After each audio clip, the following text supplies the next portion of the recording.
New bike. Everything is so shiny right now. Hello everyone, it's Adam here. We have our recall reflectors. It looks so stupid. Yeah, it's Adam here. This is a 2018 GS Adventure with 434 miles. And how do you know it has 433 miles? Well, because you see the yellowing there at the top of the headers. That usually happens in the first couple hundred miles. It's loaded. There's nothing else that you can add to this bike. The front wheel looks so small, but it's coming for the running the dirt bike the past 2 weeks. The only extra this bike has that is not standard is the dynamic motor rod LED turn signals. So I guess you can say the farkling has begun. Let's hop on the bike actually, and ride around a little bit. Yeah, it's beautiful, isn't it?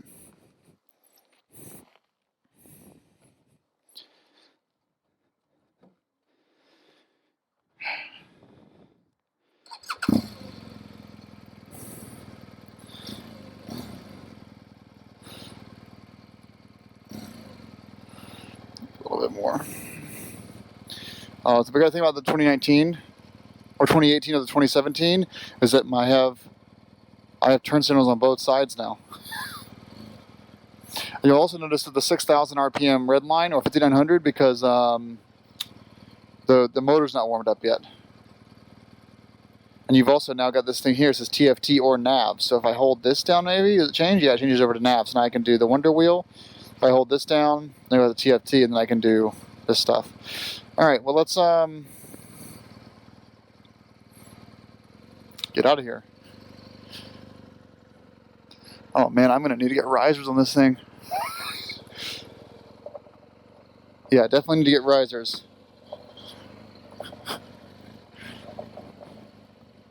So of course this bike is completely stock, except for the turn signals.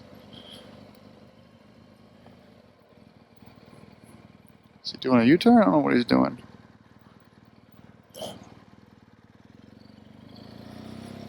Oops.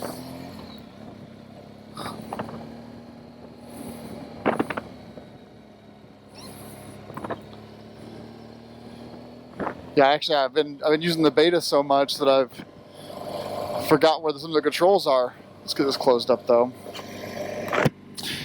Even though it's going to rain today, as you can see, it's supposed to rain from like 1 to 3. I'm going to go for a ride here. A little bit lower, get some more air.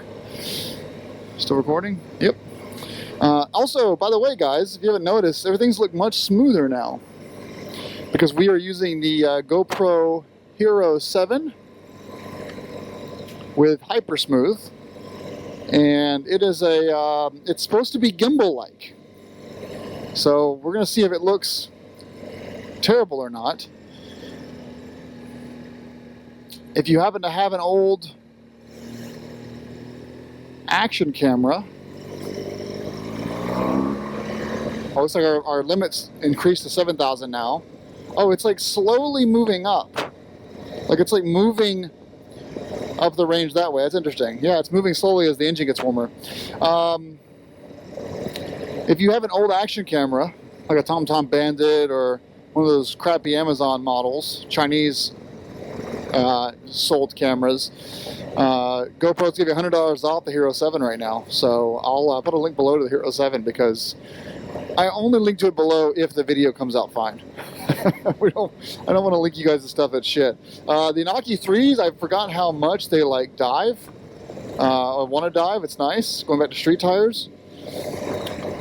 Really, for you guys that have GSAs, there's not much to say if you watch this channel regularly because this is replacing my 2017 GSA. So the only thing that's different to you guys, if you remove all the Farkles that I've added to the 17, is the TFT and the red trim right here. Everything else, well, okay, sorry, and the black buttons. And I remember actually, whenever I saw a review of the 2018 GSA after I brought my 2017 home, I said to myself, oh yeah, the brakes are definitely stickier because they're new. Go. You've been there for like 3 seconds now.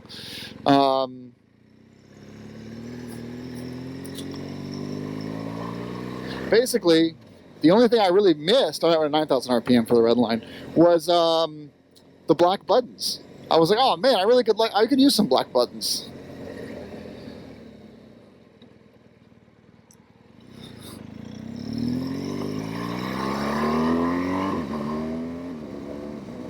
There you go. All right, a little bit too much there. Made myself in trouble.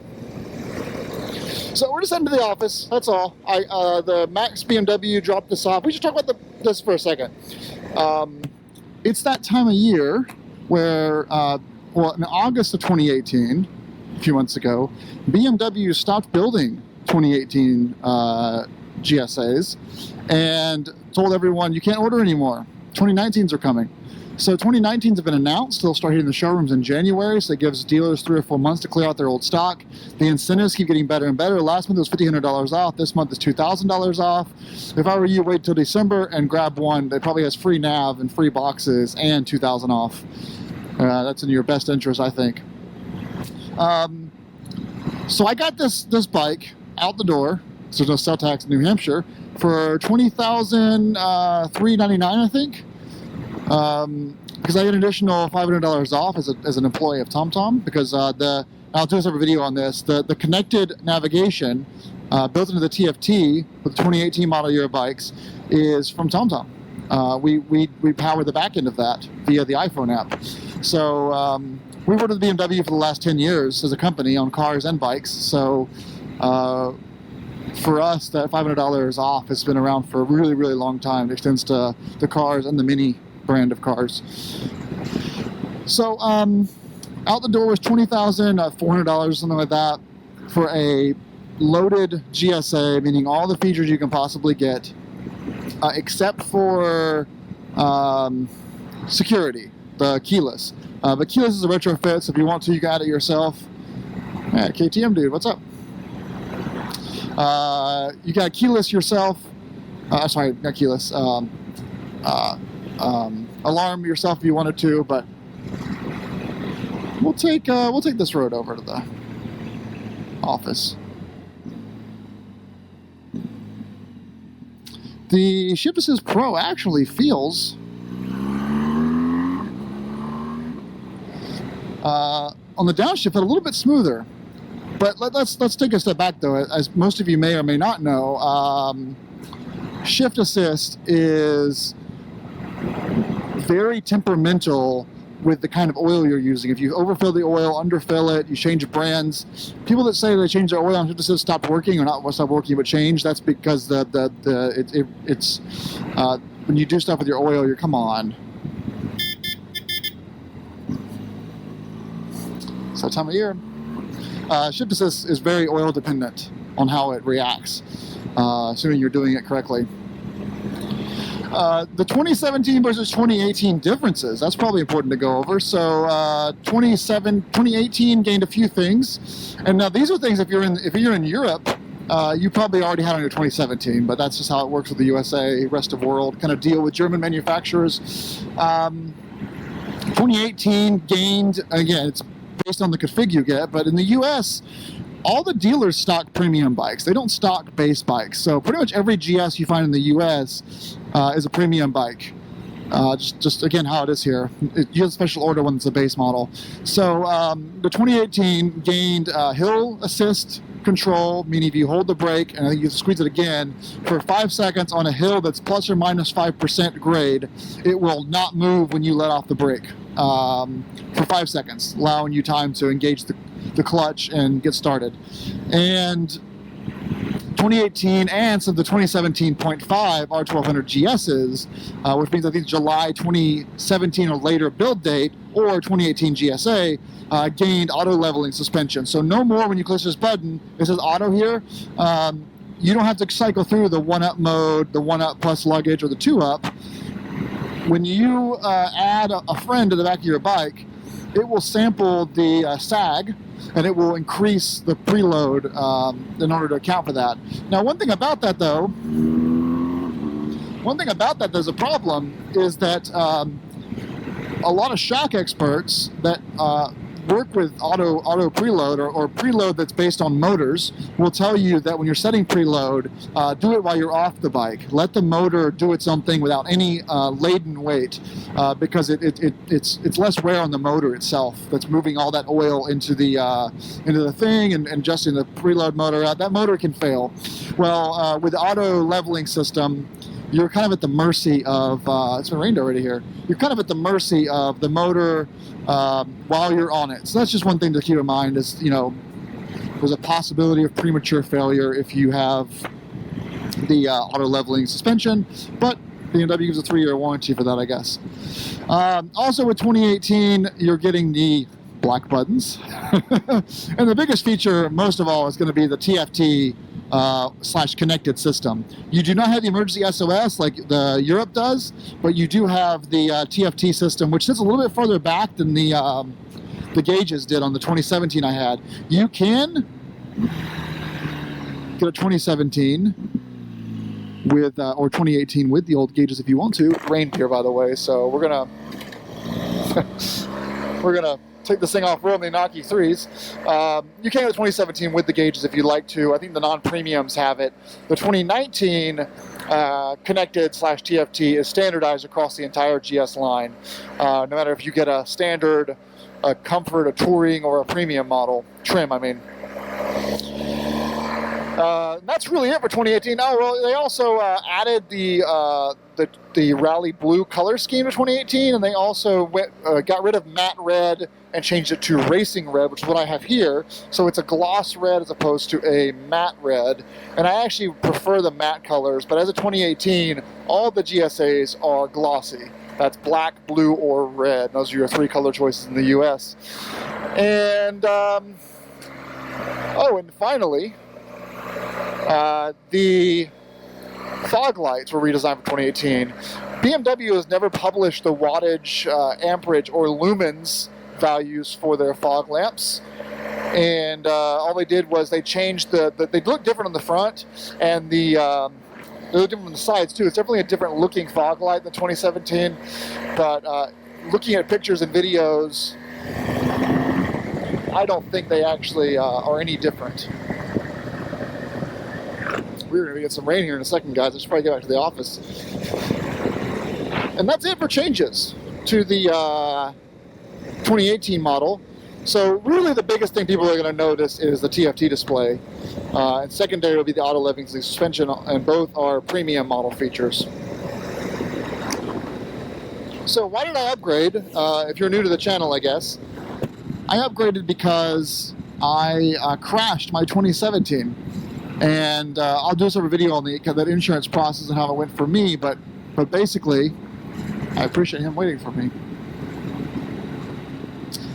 Basically, I had paid the bike down to around $15,000 on the loan.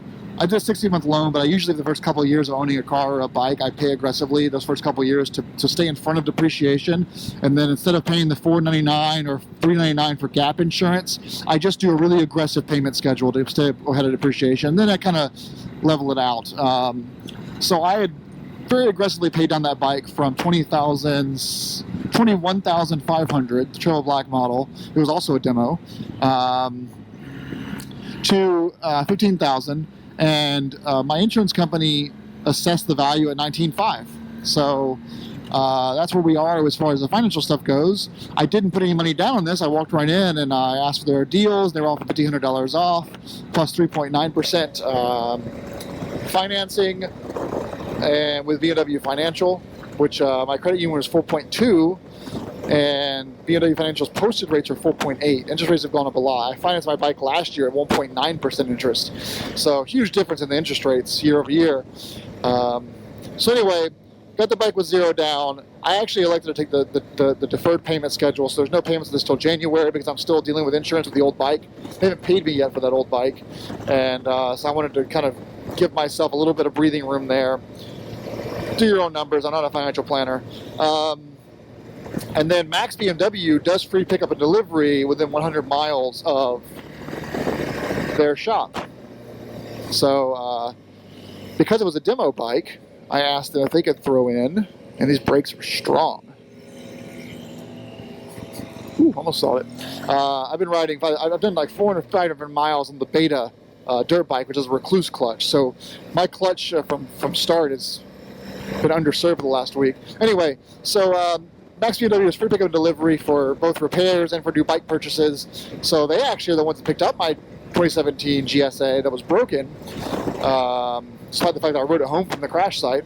And then they, I bought this a week ago, last Thursday, and given that it had, well, at the time they said it had 550 miles on it, I said, well, can you throw in the first 600-mile service, which cost about $350? I did the Turbo Black service myself last year, because it's just an oil change and a look over the bike and a final drive fluid change, which was easy to do. But I said, can you throw in the first service and obviously give a look over on the whole bike? They said, sure. And then they found out it only has 430 or something miles on it. And they were like, well, we already promised. They just went and did the first service for me. So that means that I have, I guess you take the extra $350 off what I paid, but I wasn't going to have to do the service anyway, so it's kind of a moot point.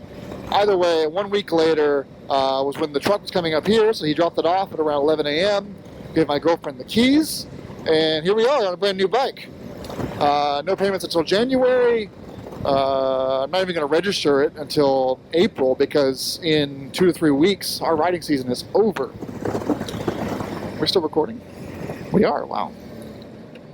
Yeah, again, I need to remember my clutch control.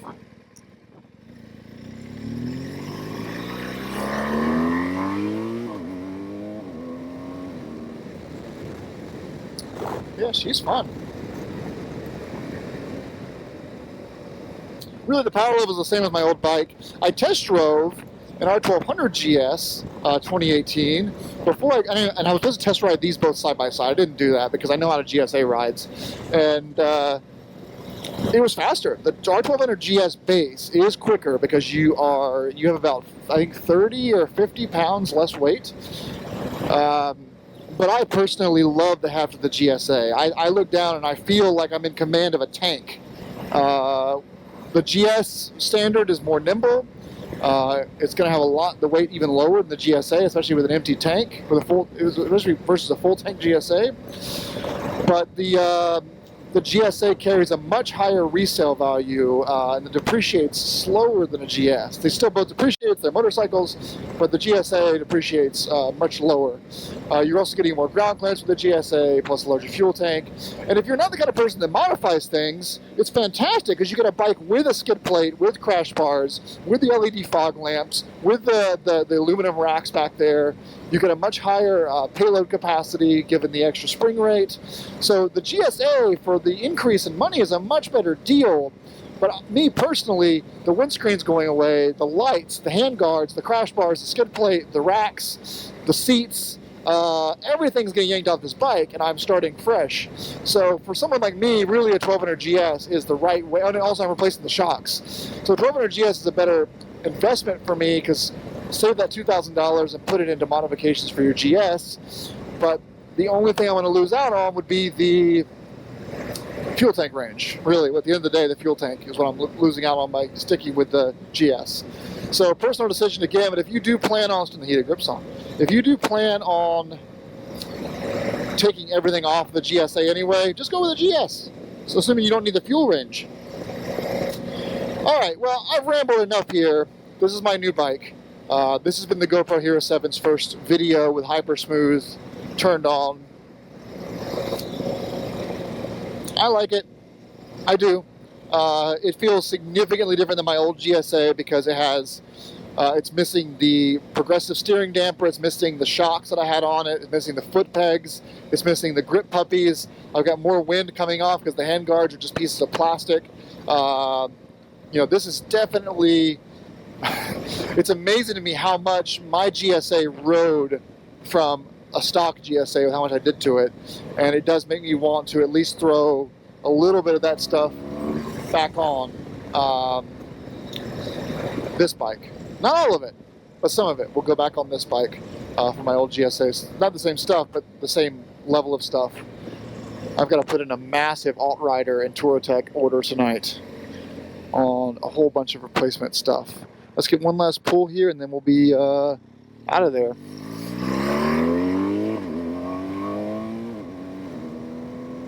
Woo!